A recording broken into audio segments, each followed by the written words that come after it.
Events from the year 1992 in the United Kingdom. This year was the Ruby Jubilee of Queen Elizabeth II.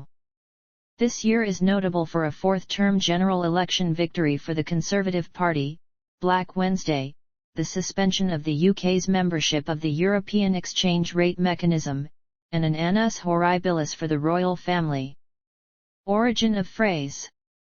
The phrase Annus horribilis was used in 1891 in an Anglican publication to describe 1870, the year in which the dogma of papal infallibility was defined in the Roman Catholic Church. Elizabeth II. 1992. The expression was brought to modern prominence by Queen Elizabeth II.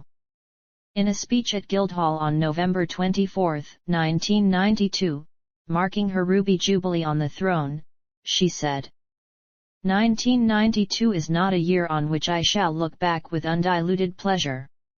In the words of one of my more sympathetic correspondents, it has turned out to be an Annus horribilis."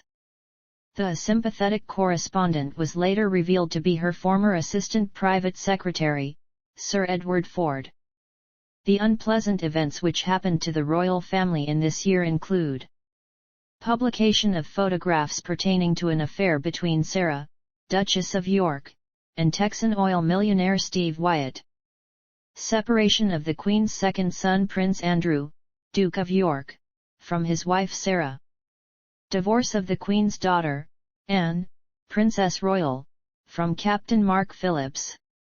Publication of Diana, Princess of Wales tell-all book Diana, Her True Story, revealing the problems in her marriage to the Queen's eldest son, Charles, Prince of Wales, particularly his affair with Camilla Parker Bowles. Publication of photographs of Sarah, Duchess of York, sunbathing topless with her friend John Bryan. Publication of intimate conversations between Diana and James Gilby from a tape recording of their phone calls. Fire in Windsor Castle, one of the Queen's official residences after her speech. One more notable event transpired, the separation of Charles and Diana. 2019. 2019 was described by some commentators as a second Annus horribilis for the British royal family. It was the year the 97-year-old Prince Philip crashed his car into another carrying 2 women and a baby. Later on, Prince Andrew took part in a universally criticised BBC Newsnight interview about his relationship with convicted child sex offender Jeffrey Epstein. The Queen was also involved in a constitutional crisis regarding the Prime Minister Boris Johnson requesting that Parliament be prorogued, and there was increased tabloid scrutiny regarding rifts between the Cambridge and Sussex households. Kofi Annan.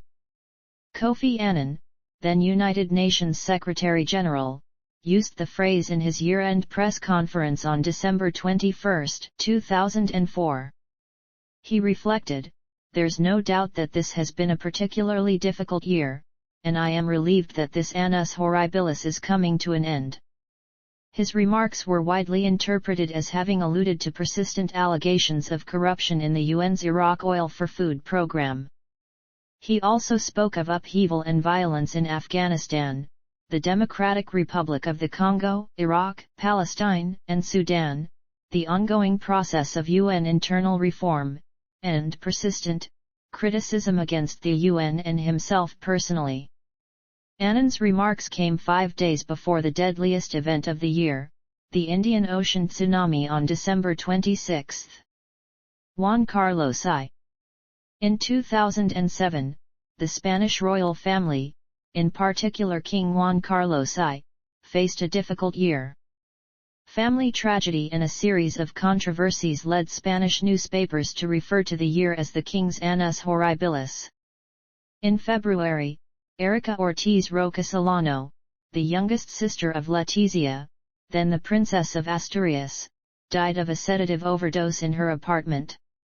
In July, a humor magazine, El Jueves, published a drawing that ran on the cover, depicting Felipe VI, and the aforementioned Princess Letizia having sex, with the caption reading, "Just imagine if you end up pregnant." This will be the closest thing to work I've ever done in my life.